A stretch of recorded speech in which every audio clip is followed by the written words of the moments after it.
that will cook. Hey, what's the good word, strangers? I'd wager that some of you more adventurous folk have seen a pumpkin inside of a man, but I'd be willing to bet that none of you have seen a man inside of a pumpkin before. This video is part of a Thanksgiving collaboration with some other dear friends. Let me introduce you. They're around here somewhere.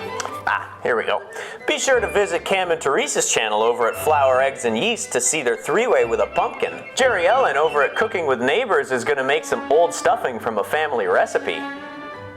The Baking Diva is going to stuff some Italians full of mushrooms.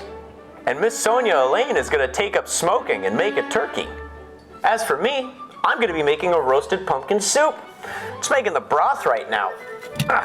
God, sorry. It was under my foot, a little uncomfortable. Anyway, hope you enjoy this collaborative Thanksgiving special. Let's get started.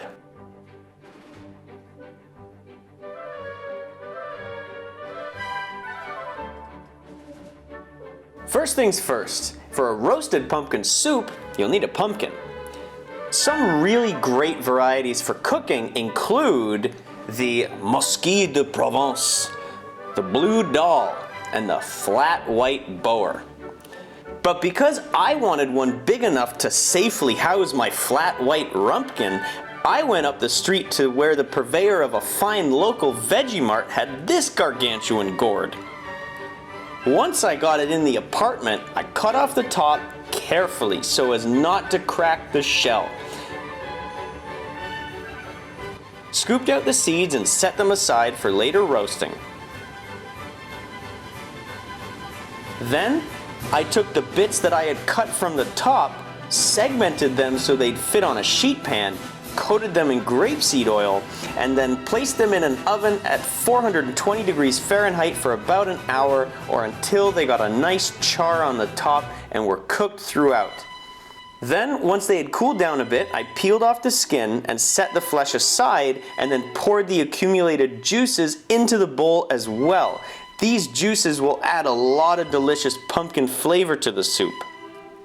As for all these tiny little potential pumpkins, coat them in olive oil and salt and then lay them on a sheet pan and roast them at 350 degrees Fahrenheit for about 10 minutes or until the shells are crispy and the interior is cooked. This time can vary depending on the size of your seeds and the strength of your oven.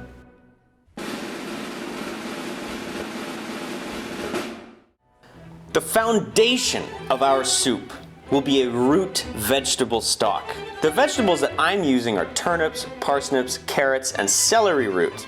First, peel and chop your vegetables into manageable pieces and then coat them in oil. Then, roast them in a 420 degrees Fahrenheit oven until they're nicely charred. Then, simply toss them in a pot and simmer on a medium-low heat for at least a few hours and up to overnight. When it's done, strain out the solids and set them aside. You're going to need to melt some butter and then sweat out a few diced onions until they're slightly colored but not yet at that caramelized stage.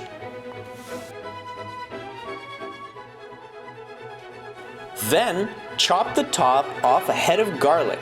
Douse it in olive oil and roast it at 350 degrees Fahrenheit until browned and the cloves are completely soft. Doing this will mellow the harsher aspects of the garlic while bringing out its sweeter notes. I always wanted to be a dermatologist.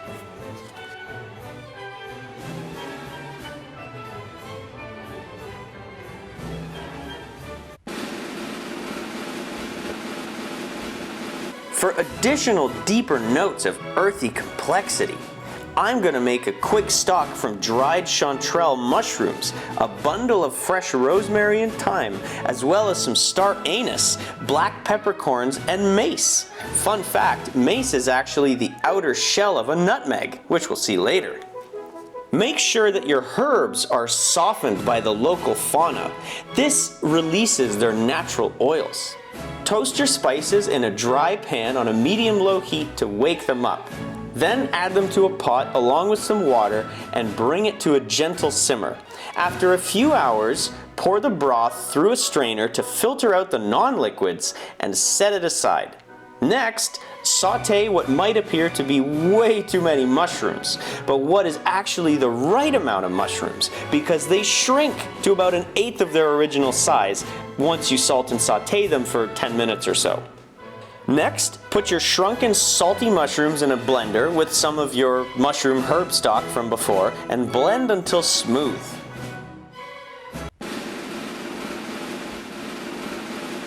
Into a stock pot, put in your sauteed onions along with your roasted pumpkin and some of that pumpkin jus, your root vegetable stock, and the mushroom smoothie. Then combine with a stick blender. For the final touches, grate some freshly grated nutmeg. I used a whole meg. And salt to taste. 2 heads of that roasted garlic from before.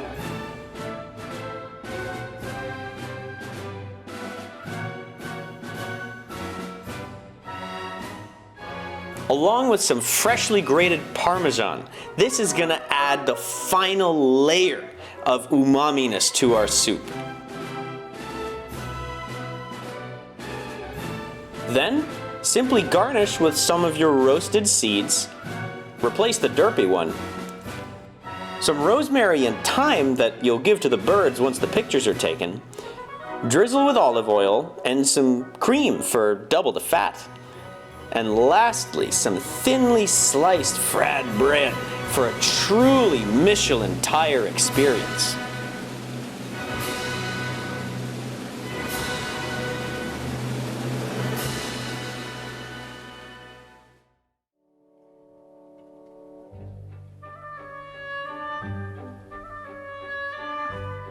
All right, let's try this, shall we?